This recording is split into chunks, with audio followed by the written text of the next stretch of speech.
तो भक्त जनों, आज आप सुने रवि प्रदोष व्रत कथा। इस कथा को सुनने से आपको महापुण्य फल का प्राप्ति होगा। इस कथा को आप जरूर सुने। कथा का अनुसार एक गांव में अति धीन ब्राह्मण निवास करता था। उसकी साध्वी पत्नी प्रदोष व्रत कर रही थी। उसे एक ही पुत्र रतन था। एक समय की बात है, वो पुत्र गंगा स्नान करने के लिए गया था। दुर्भाग्यवश मार्ग में चोर ने उसे घेर लिया और वो कहने लगे कि हम तुम्हें मारेंगे, नहीं तो तुम अपने पिता का गुप्त धन के बारे में हमें बतला दो। बालक हाथ जोड़ कर कहने लगे कि बंधुओं, हम अत्यंत दुखी है, हमारे पास धन कहाँ है।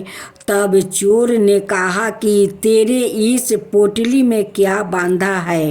बालक ने निसंकोच कहा कि मेरी माँ ने मेरे लिए रोटी दी है। यह सुनकर चोर ने अपने साथियों से कहा कि साथियों, यह बहुत ही दुखी दीन मनुष्य है, आते हम किसी और को लूटेंगे। इतना कहकर चोर ने उस बालक को जाने दिया। बालक वहां से चलते हुए एक नगर में पहुंच गया। नगर के पास एक बरगद का पेड़ था। वहां बालक उसी बरगद के वृक्ष की छाया में सो गया।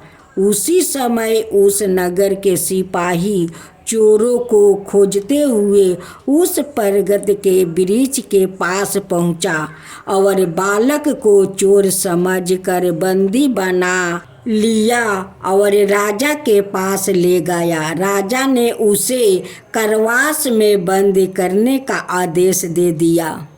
ब्राह्मणी का लड़का जब घर नहीं लौटा तब उसे अपने पुत्र की बड़ी चिंता हुई। अगले दिन प्रदोष व्रत था। ब्राह्मणी ने प्रदोष व्रत किया और भगवान शंकर से मन ही मन अपने पुत्र की कुशलता की प्रार्थना करने लगी। भगवान शंकर ने उसे ब्राह्मणी के प्रार्थना स्वीकार कर लिया। उसी रात भगवान शंकर ने उसे राजा को सपने में आदेश दिया कि वो बालक चोर नहीं है, उसे प्रातः काल छोड़ दो, अनाथ उसका सारा राज्य वैभव नष्ट हो जाएगा।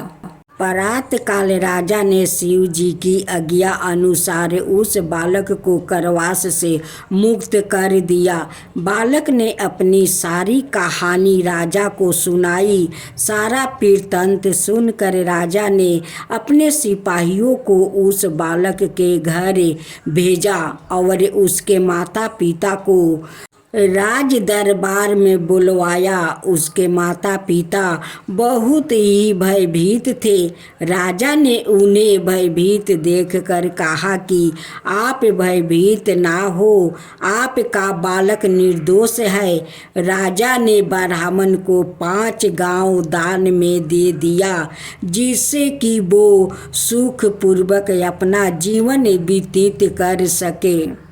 भगवान शिव की कृपा से ब्राह्मण परिवार आनंद से रहने लगा। अंत जो मनुष्य रवि प्रदोष व्रत को करता है, वो सुखपूर्वक और निरोगी होकर अपना पूर्ण जीवन व्यतीत करता है और उसके जीवन में सुख समृद्धि आती है। भोलेनाथ की जय हो, भोलेनाथ की जय हो। भक्तों जनों, तो अब आप सुने रविवार का प्रदोष व्रत कथा। रवि प्रदोष व्रत की कथा का अनुसार एक गांव में अति दीन ब्राह्मण निवास करता था। उसकी साध्वी स्त्री प्रदोष व्रत किया करती थी। उसके एक ही पुत्रा रतन था। एक समय की बात है, वो पुत्रा गंगा स्नान करने के लिए गया था। दुर्भाग्य वर्ष मार्ग में चोरों ने उसे घेर लिया और वो कहने लगे कि हम तुम्हें मार देंगे, नहीं तो तुम्हें अपने पिता को गुप्त धन के बारे में हमें बतला दो। बालक दीन भाव से कहने लगा कि बंधुओं, हम अत्यंत दुखी दिन है, हमारे पास धन कहाँ है। तब चोरों ने कहा कि तेरे इस पोटली में क्या बांधा है। बालक ने निसंकोच कहा कि मेरी माँ ने मेरे लिए रोटियां दी है। यह सुनकर चोरों ने अपने साथियों से कहा कि साथियों, यह बहुत ही दीन दुखी मनुष्य है, अतः हम किसी और को लूटेंगे। इतना कह कर चोर ने उस बालक को जाने दिया। बालक वहाँ से चलते हुए एक नगर में पहुँचा। नगर के पास एक बरगद का पेड़ था। वो बालक उसी बरगद के वृक्ष की छाया में सो गया। उसी समय उस नगर के सिपाही चोरों को खोजते हुए उस बरगद के वृक्ष के पास पहुंचा और बालक को चोर समझकर बंदी बना लिया। राजा के पास ले गए। राजा ने उसे कारावास में बंद करने का आदेश दे दिया। ब्राह्मणी का लड़का जब घर नहीं लौटा तब उसे अपने पुत्रा की बड़ी चिंता हुई। अगले दिन प्रदोष व्रत था। ब्राह्मणी ने प्रदोष व्रत किया और भगवान शंकर से मन ही मन अपने पुत्रा की कुशलता की प्रार्थना करने लगी। भगवान शंकर ने उसे ब्राह्मणी की प्रार्थना स्वीकार कर लिया।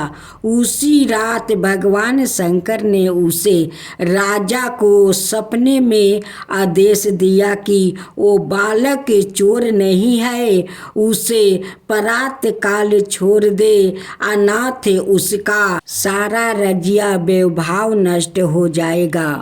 प्रात काल राजा ने शिव जी की आज्ञा अनुसार उस बालक को कारावास से मुक्त कर दिया। बालक ने अपनी सारी कहानी राजा को सुनाई। सारा वृत्तांत सुनकर राजा ने अपने सिपाहियों को उस बालक के घर भेजा और उसके माता पिता को राज दरबार में बुलवाया। उसके माता पिता बहुत ही भयभीत थे। राजा ने उन्हें भयभीत देखकर कहा कि आप भयभीत ना हो, आपका बालक निर्दोष है। राजा ने ब्राह्मण को 5 गांव दान में दिया, जिससे कि वो सुख पूर्वक अपना जीवन व्यतीत कर सके। भगवान शिव की कृपा से ब्राह्मण का परिवार आनंद से रहने लगा। अतः जो मनुष्य रवि प्रदोष व्रत को करता है वो सुख पूर्वक और निरोगी होकर अपना पूर्व जीवन व्यतीत करता है और उसके जीवन में सुख शांति आती है। तो भक्तों जनों, आज आप सुने विष्णु जी ने शिव से किया वादा। एक बार विष्णु भगवान ने शिव से वादा किया कि वो शिव को 108 कमल अर्पित करेंगे। वो कमल का फूलों की तलाश में निकल गए और पूरी दुनिया में खोजने के बाद भी उन्हें सिर्फ 107 कमल फूल मिला। एक फूल कम था। उन्होंने आकर सब कुछ शिव के सामने रख दिया। शिव ने अपनी आंखें तो नहीं खोली, वो सिर्फ मुस्कुराए, क्योंकि एक कमल का फूल कम था। फिर विष्णु भगवान ने कहा, मुझे कमल नयन कहा जाता है, जिसका अर्थ है कमल के फूलों की तरह आँखों वाला भगवान। मेरी आँखें किसी कमल की तरह है, सुंदर है, तो मैं अपनी एक आँखें अर्पित करता हूँ। और उन्होंने तुरंत अपनी दाहिनी आँख निकाल कर शिवलिंग पर रख दिया। इस तरह की भेंट से प्रसन्न होकर शिव ने विष्णु को प्रसिद्ध सुदर्शन चक्र दिया।